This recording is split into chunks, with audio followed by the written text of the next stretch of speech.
Wawales Karaja Dolim. Dina hiji mangsa wanci tengah poe basa Abu Nawas keur dagang korma di pasar.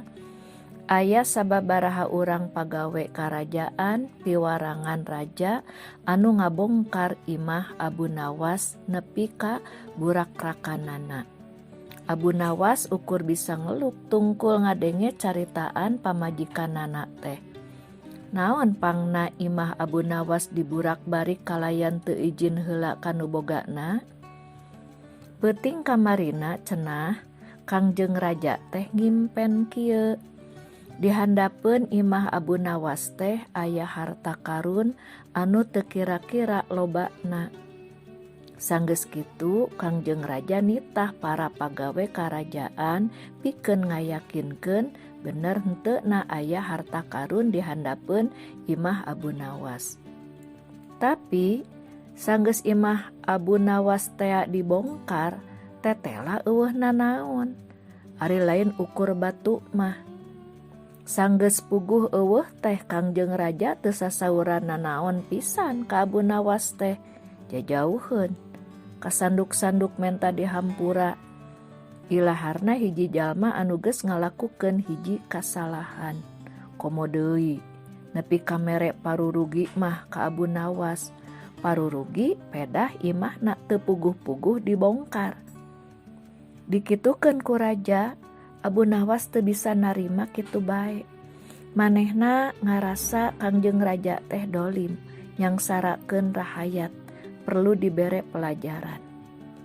Leng Abu Nawas mikir, dengan cara sangkan bisa mulangkeun kateungeunahna ka Raja dolim.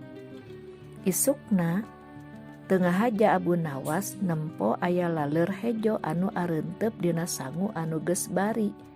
Keur kitu nyeh Abu Nawas seuri bangun manggih ka bungah. Cing pangnyokotkeun taplak jeung beusi panjang di dapur, ceuk Abu Nawas ka pamajikanana. Keur naon Kang? Ceuk pamajikanana heran, bari ngasongkeun barang anu dititahkeun dicokot tadi. Rek ngawales pagawean dolim Kangjeng Raja, okna pondok. Geus kitu mah leos manehna muru karajaan. Hapunten Kangjeng Raja, simkuring dongkap ka dieu teh taya sanes seja ngadongengkeun hiji kajantenan anu karandapan ku simkuring sababaraha waktos kapengker.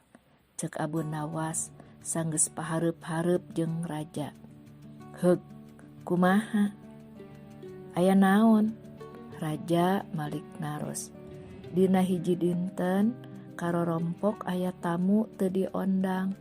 Anu teu pupuguh sumpingna kalayan teu idin heula ka simkuring katut kapun bojo.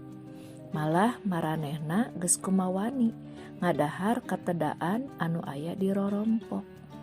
Ceuk Abu Nawas deui. Saha eta semah anu geus kumawani kitu teh Abu Nawas? Saur Kangjeng Raja. Tah, laleur-laleur anu harejo ieu nun? Ceuk Abu Nawas.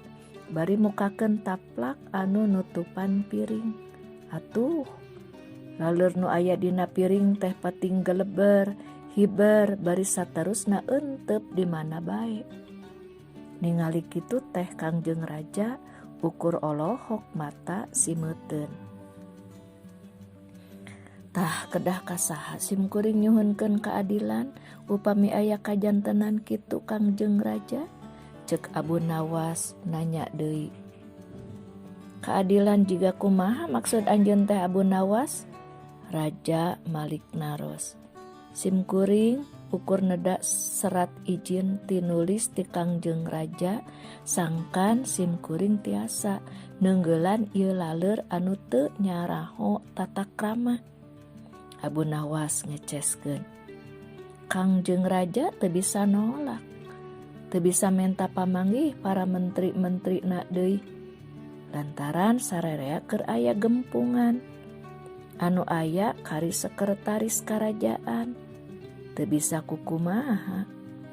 Raja marentahkeun ngaluarkeun surat idin tinulis pikeun nenggelan laleur nu eunteup di mana wae keur Abu Nawas. Sanggeus nyakuan surat izin tinulis mah teu anta parah deui. Abu Nawas ngababukan sakur laleur nu aya di karajaan ku beusi panjang bawana ti imah tea. Mimitina mah ukur laleur anu narapel dina piring sangu bari tea. Tapi lantaran laleur hejo teh geus sumebar eunteup di mana bae, Abu Nawas oge ngababukan laleur teh sangeunahna bae. Aya anu eunteup dina kaca jendela gebro diteungeul, kacana burak-rakan. Teup laleur teh eunteup dina pot kembang habek diteungeul, beunang bari gepro pot kembangna oge pareupeus. Aya anu eunteup dina patung mahal, dina meja makan sarwa beling jeung porselen. Kabeh taya anu kaliwat diburak-barik ku Abu Nawas sahabekna, persis jiga pagawe karajaan ngaburak-barik imahna sababaraha waktu ka tukang. Kangjeng raja teu bisa majar kumaha lantaran Abu Nawas geus nyakuan surat izin tinulis anu ditanda tangan ku anjeunna pribadi. Sajeroning kitu Kangjeng raja inget kana kajadian sababaraha waktu ka tukang di imah Abu Nawas. Anjeunna sadar jeung surti yen Abu Nawas teh pinter, geus bisa malikeun ka teungeunah lantaran imahna diburak-barik ku pagawe karajaanana. Kangjeng raja teu bisa majar kumaha. Sanggeus puas malikeun ka nyerina mah, Abu Nawas amitan kalayan sopan karajana anu dolim. Manehna mulang ka imah kalayan hate sugema, najan imahna burak-rakan keneh omeaneun. Abu Nawas rahayat biasa anu teu bisa cicing nyang harepan raja dolim. Teu nolih disasaha hutang uyah bayar uyah, hutang emas bayar emas.